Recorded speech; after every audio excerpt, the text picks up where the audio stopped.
열리지 않던 문이 스스로 열린 날. 70대 남편 한도윤은 3년 전 세상을 떠난 아내 정혜숙의 방을 아직도 그대로 보존하고 있다. 그는 매일 아침 그 문 앞을 지나가지만 손을 대지는 않는다. 혜수가 오늘도 잘 있지. 그저 그렇게 마음속으로만 인사를 건넬 뿐이다. 비가 억수로 쏟아지던 어느 밤.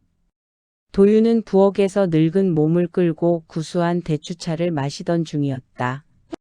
그런데 딸깍 귀를 의심했다.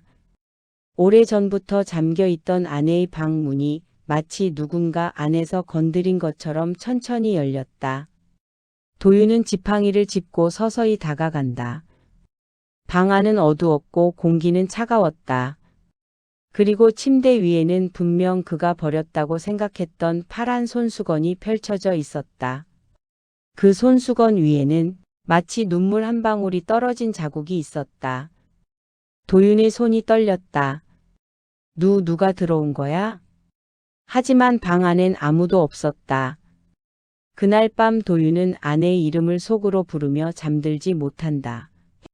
첫 번째 기이한 현상은 그렇게 시작됐다. 사라진 향기가 다시 돌아왔다. 다음 날 아침 도윤은 방 안의 공기가 다르다는 것을 느낀다.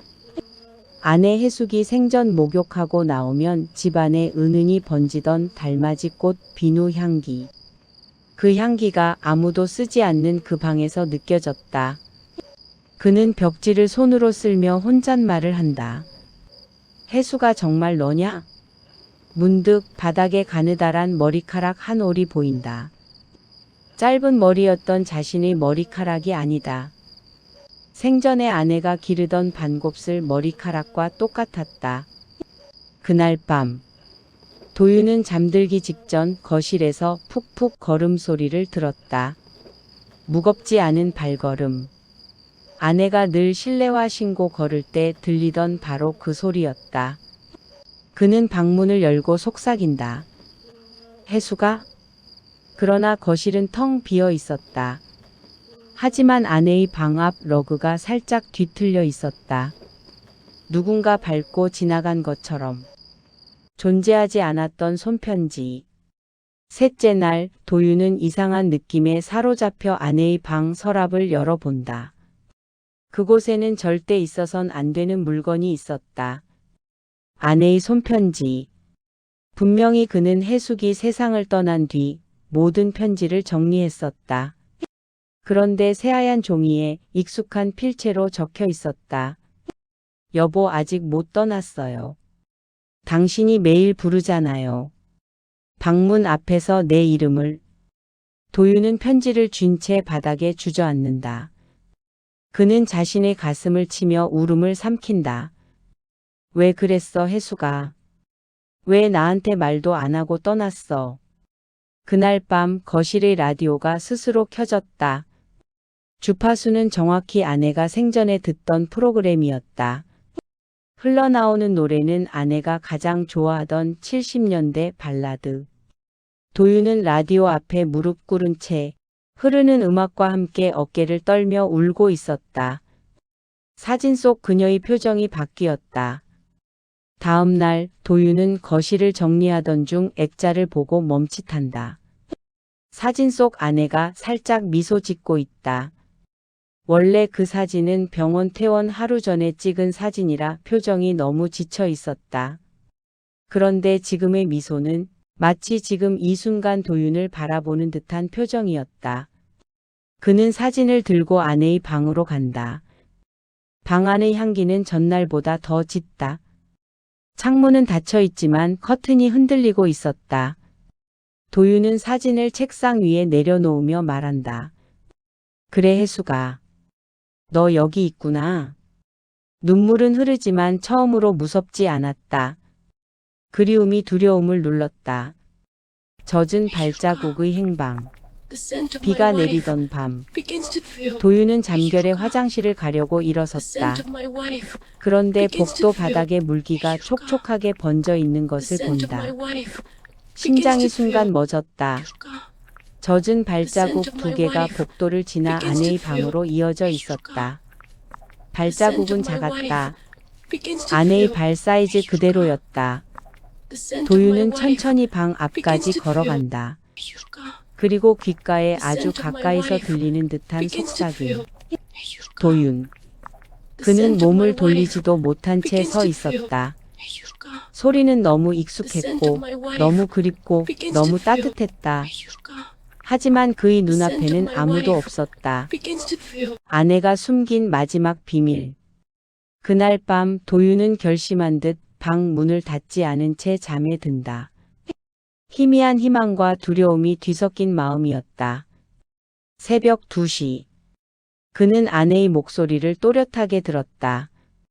바람도 기계음도 아닌 사람의 목소리였다. 여보, 미안해. 도윤은 벌떡 일어나 방으로 달려간다. 커튼이 흔들리고 향기가 방을 가득 채우고 있었다. 눈앞에 형체는 없지만 아내가 바로 앞에 서 있는 듯했다. 해숙의 음성은 떨려 있었다. 내가 아팠던 거. 당신한테 말 못해서. 미안했어요. 도윤의 두 손이 떨린다. 왜 나한테 숨겼어, 해숙아. 당신을 힘들게 하고 싶지 않았어요. 그래서. 혼자 조용히. 그녀는 말을 잇지 못한다. 곡소리도 숨소리도 아닌 부드러운 울음이 방 안에 깔렸다. 떠나지 못한 이유. 아내는 차분한 목소리로 말한다. 당신이 날 보내지 않아서 그래요. 그 말에 도윤의 무릎이 풀린다. 내가 널 붙잡은 거냐? 당신이 매일 문 앞에서 내 이름을 부르죠. 해수가 오늘도 잘 있지. 그 말을 들을 때마다 나는 떠나지 못했어요. 도윤은 얼굴을 감싸며 오열한다. 미안하다, 해수가. 내가 널 붙잡았구나. 울지 마요. 나는 괜찮아요. 이제 떠나려고요. 그러자 갑자기 방 안의 공기가 차갑게 식고 창문이 드르륵 열리며 바람이 휘몰아친다.